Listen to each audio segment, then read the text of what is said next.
Om Swastiastu. Pada kesempatan kali ini, kami dari kelompok 3 akan memaparkan materi mengenai munculnya akuntansi sosial dan lingkungan.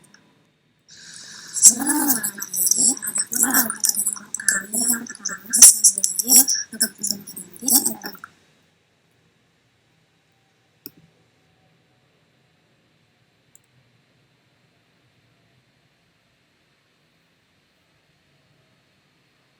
untuk produk materi yang akan dibahas pertama yaitu mengenai sejarah akuntansi lingkungan. Pada tahun 1990-an, Komite Standar Akuntansi Internasional mengembangkan konsep tentang prinsip-prinsip akuntansi internasional termasuk pengembangan akuntansi lingkungan. Pada tahun 1970-an, sebenarnya di Eropa, konsep akuntansi lingkungan mulai berkembang. Di samping itu, standar industri juga semakin berkembang dan auditor profesional seperti di American Institute of Certified Public Auditor mengeluarkan prinsip-prinsip universal tentang audit lingkungan.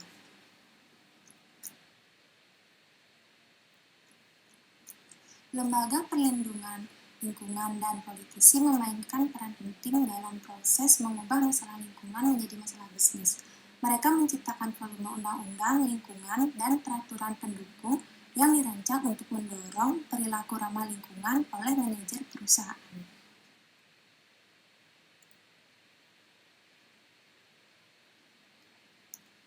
Selanjutnya, ekonomi menggunakan pendekatan berbasis pasar bekerja melalui mekanisme harga semakin dipandang sebagai cara efektif untuk mengatasi masalah lingkungan. Di masyarakat luas, kesadaran akan isu-isu lingkungan telah meningkat secara dramatis untuk 20 tahun terakhir. Dan meskipun sebagian besar jajak pendapat publik menunjukkan bahwa topik lain, misalnya pengangguran, kejahatan, dan obat-obatan, memimpin daftar masalah publik utama, lingkungan masalah tetap menjadi prioritas utama bagi konsumen.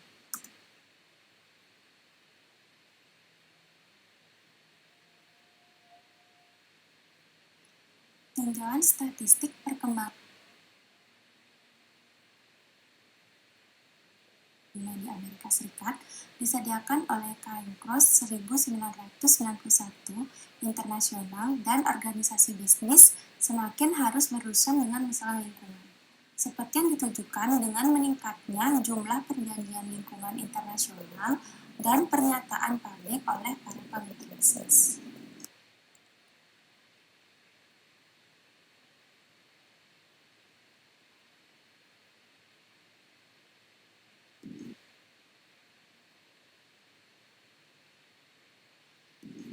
Badan Lingkungan Hidup Jepang, jadi Kementerian Lingkungan Hidup, mengeluarkan panduan akuntansi lingkungan pada bulan Mei tahun 2000. Panduan ini kemudian disempurnakan lagi pada tahun 2002 dan 2005.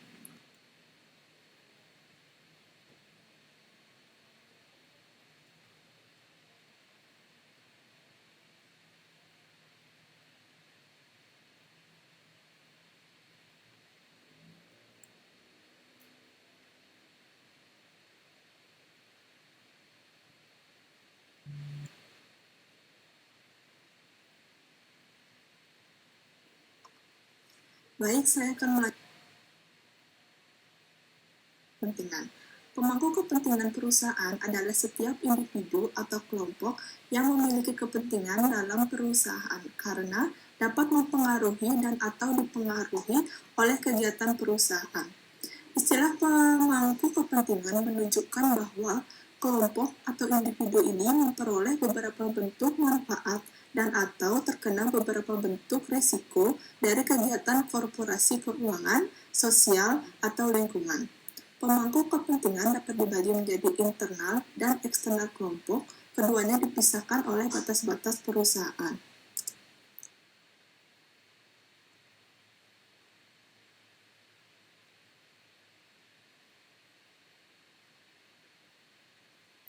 Berdasarkan gambar,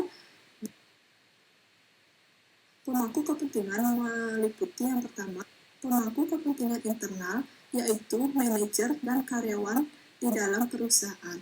Yang kedua, pemangku kepentingan eksternal, yaitu badan pengatur pemerintah, pemegang saham, kelompok penekan lingkungan, pemasok, pelanggan, komunitas lokal, dan masyarakat umum.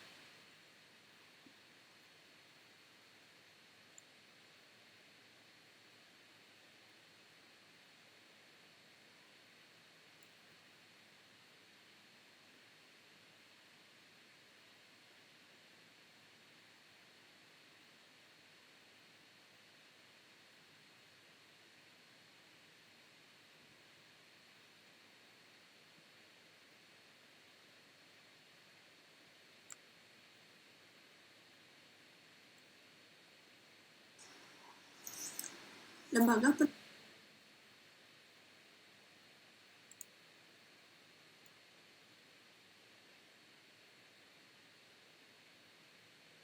pendukung yang dirancang untuk mendorong perilaku ramah lingkungan oleh manajer perusahaan.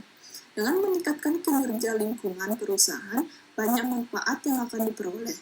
Beberapa perbaikan akan memiliki dampak langsung pada keuangan seperti penurunan kewajiban dan biaya, sedangkan yang lain akan mengarah pada manfaat yang lebih tidak berwujud seperti moral karyawan yang lebih baik, peningkatan citra kinerja perusahaan, dan keterlibatan langsung dalam pengembangan pasar masa depan untuk produk ramah lingkungan. Namun, tidak semua jenis manajemen lingkungan akan berhasil secara ekonomi. Beberapa sarana lingkungan perlindungan menyebabkan biaya tinggi, sedangkan yang lain menyebabkan penghematan biaya.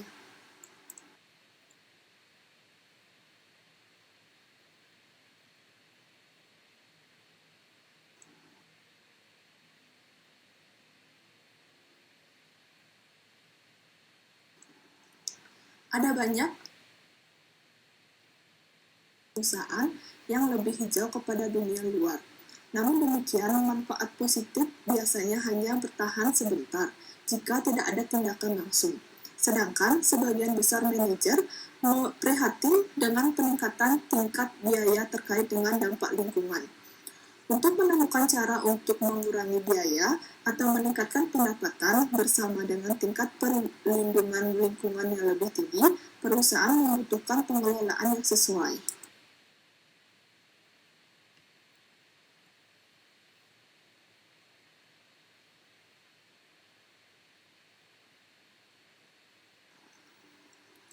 Pada saat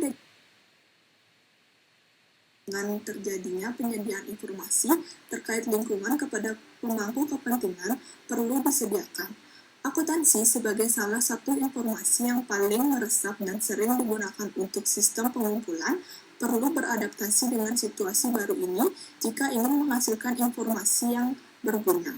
Untuk mencapai hal tersebut, sistem akuntansi keuangan konvensional dengan fokus pada aspek moneter dari aktivitas dapat dilengkapi dengan sistem akuntansi ekologis yang mengumpulkan informasi tentang dampak perusahaan terhadap lingkungan alam. Sistem pelengkap seperti itu akan digunakan untuk mengkomunikasikan dengan dan mempertanggungjawabkan kepada pemangku kepentingan internal dan eksternal pemegang perusahaan yang sangat baik tidak hanya menanyakan informasi apa yang dibutuhkan pemangku kepentingan mereka, melainkan melibatkan pemangku kepentingan juga dalam pengambilan keputusan. Dapat dikatakan bahwa dengan meningkatkan transparansi dampak keuangan dan ekologi perusahaan, manajemen akan kehilangan kekuatan atau kemauannya harus mengubah perilaku lingkungannya dengan biaya ekonomi tertentu untuk mempertahankan kekuasaan.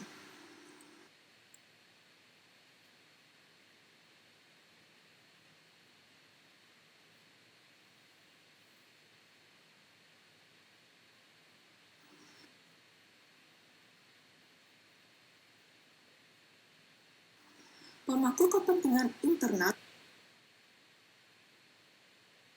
karena dari akuntansi manajemen.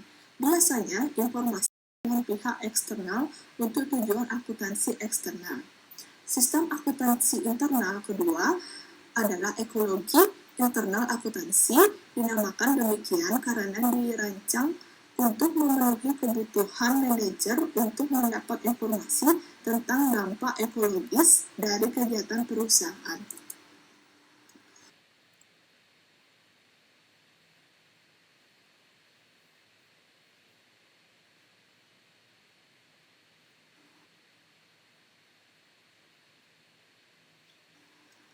Pemangku kepentingan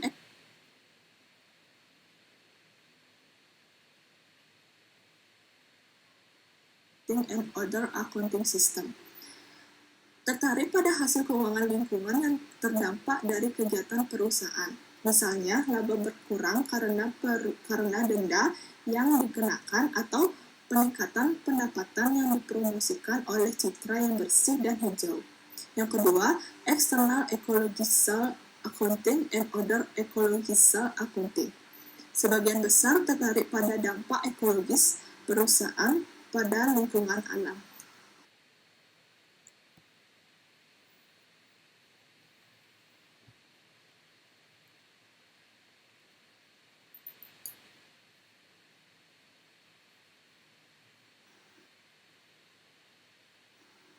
Sistem akuntansi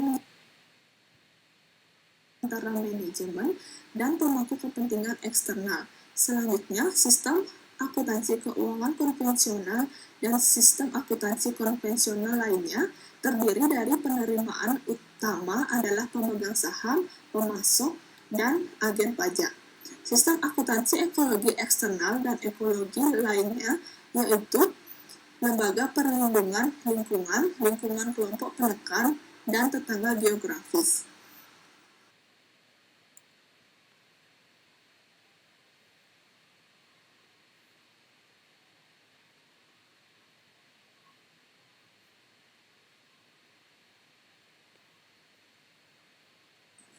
Selanjutnya, saya akan menjelaskan lingkungan yang tidak dikoordinasikan dengan baik. Ini merupakan salah satu faktor munculnya akuntansi sosial dan lingkungan. Dalam praktiknya, sebagian besar perusahaan memiliki pengumpulan data lingkungan yang tidak terkoordinasi dengan baik, pencatatan dan analisis yang akurat dari lingkungan saat ini dan dampak yang diharapkan, serta penggunaan sumber daya lingkungan menjadi persyaratan tidak hanya untuk peningkatan kinerja lingkungan perusahaan, tetapi juga untuk estimasi kemungkinan peluang pasar di masa depan dan biaya yang ditimbulkan oleh peraturan baru. Beberapa alasan mengapa hal ini dapat terjadi yaitu dibagi menjadi 3. Yang pertama adalah mungkin karena informasi lingkungan belum pernah diberikan sebelumnya oleh manajemen kepada karyawannya. Yang kedua adalah kegiatan pengelolaan data lingkungan perusahaan yang kurang jelas. Yang ketiga, biaya tetap yang tinggi untuk membangun sistem manajemen informasi.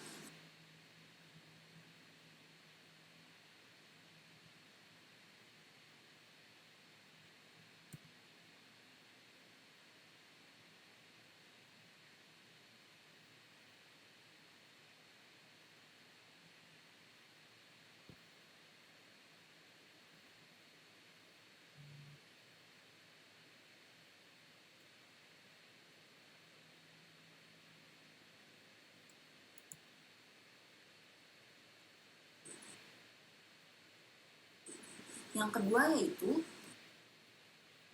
lingkungan perusahaan seringkali tidak berorientasi pada definisi yang jelas dan menyeluruh secara objektif.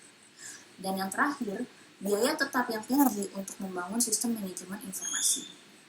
Produk dan distribusi informasi lingkungan memerlukan biaya seperti 1 unit informasi dapat ditransmisikan dan dengan biaya yang sangat rendah setelah sistem manajemen informasi didirikan. Namun, untuk mengubah dan memperbesar sistem yang ada akan menanggung biaya tetap tambahan. Jika nilai tambah dari sistem manajemen informasi baru lebih tinggi dari biayanya, hal ini akan menghasilkan biaya tetap yang tinggi. Selanjutnya akan dijelaskan oleh teman kelompok kami.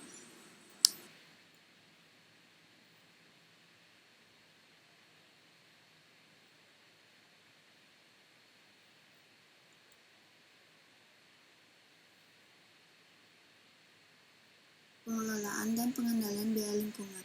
Biaya lingkungan dapat diartikan sebagai biaya yang muncul dalam usaha untuk mencapai tujuan seperti pengurangan biaya lingkungan yang meningkatkan pendapatan, meningkatkan kinerja lingkungan yang perlu dipertimbangkan saat ini dan yang akan datang.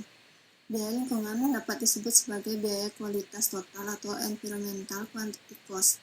Sama halnya dengan biaya kualitas, biaya lingkungan adalah biaya-biaya yang terjadi karena adanya kualitas yang buruk. Maka, lingkungan berhubungan dengan kreasi, deteksi perbaikan, pencegahan degradasi lingkungan.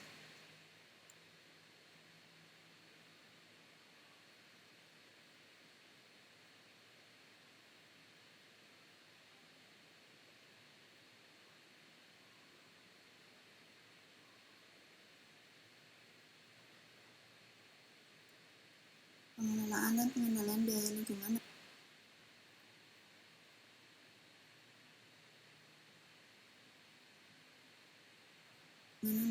yang bersifat pencegahan environmental prevention cost, artinya biaya-biaya yang dikeluarkan untuk menjalankan kegiatan-kegiatan yang dapat dipergunakan untuk menjaga agar perusahaan akan melakukan aktivitasnya tidak menghasilkan sesuatu yang dapat berdampak negatif terhadap lingkungan.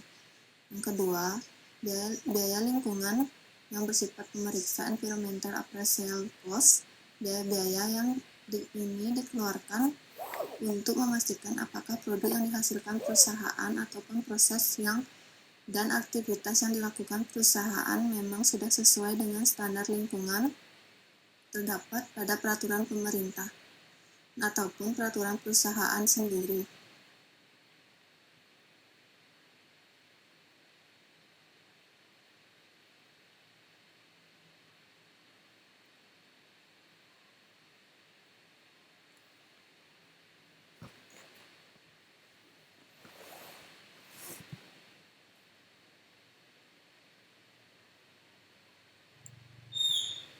Yang ketiga, biaya lingkungan karena adanya environmental internal failure cost. Biaya ini muncul karena elemen-elemen yang dapat merusak lingkungan yang dihasilkan perusahaan. Yang keempat, biaya lingkungan karena adanya kegagalan eksternal environmental external failure cost. Biaya-biaya ini muncul karena dalam kegiatan perusahaan menghasilkan elemen-elemen yang dapat merusak lingkungan. Namun, elemen-elemen tersebut dapat dikendalikan oleh perusahaan sehingga tidak mencemari lingkungan.